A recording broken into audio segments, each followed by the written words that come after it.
Hi, I'm John Lynch, and this is John Lynch Speaks. Recently, I was looking through this passage in Hebrews to just share with a couple of friends, and it blew me away.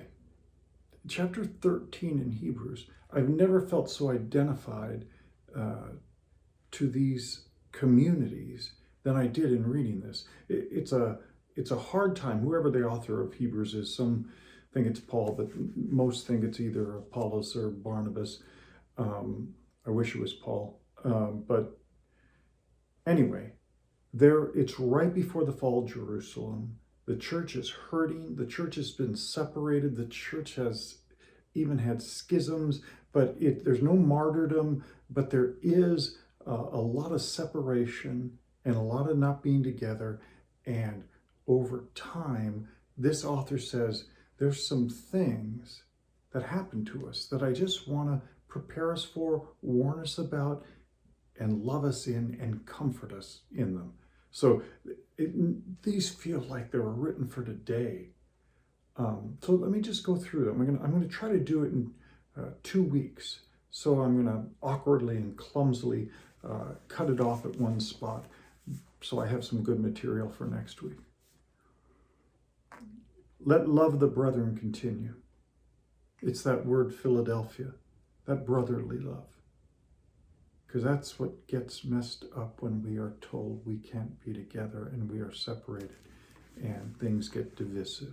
There's an author named Walt Hendrickson who wrote on Hebrews like 40 years ago. I used it early on when I was preaching. He makes this statement: it is particularly during any severe time of testing that there is a tendency to see heresy in every form of disagreement.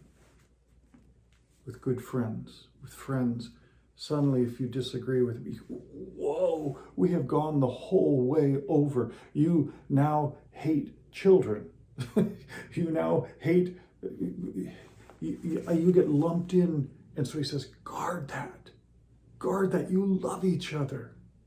Let the love, the beautiful brotherly and sisterly love of the brethren continue. Do not let anything cut in on that.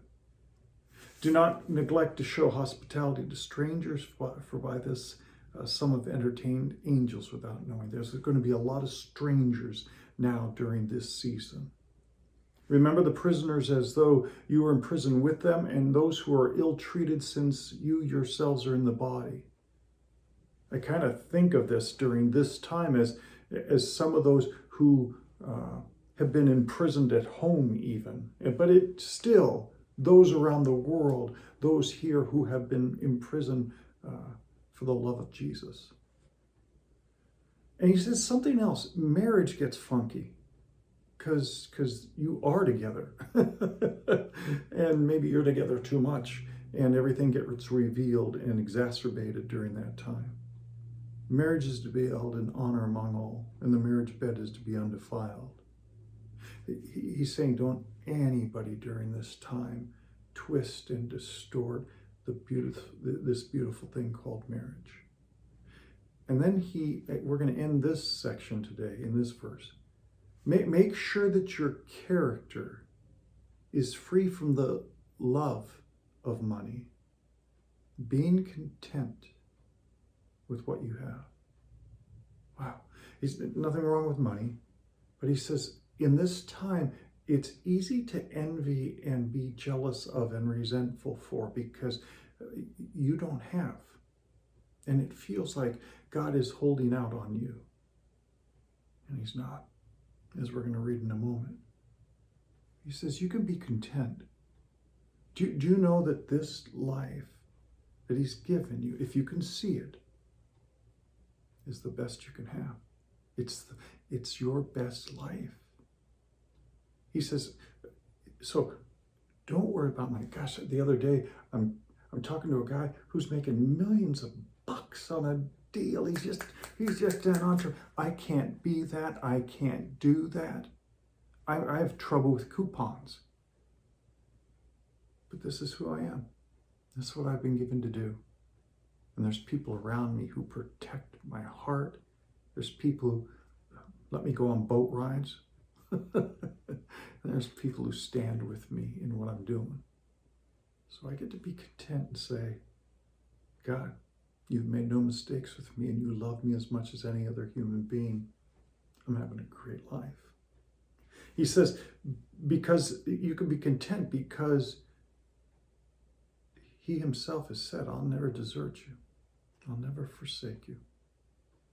No matter what happens, I promise I've got your back. I'm right in the middle of this arena with you. I promise you. Oh, how I love you. So, we'll do the second half next week. But for now, along with the Hebrew believers, this is John Lynch.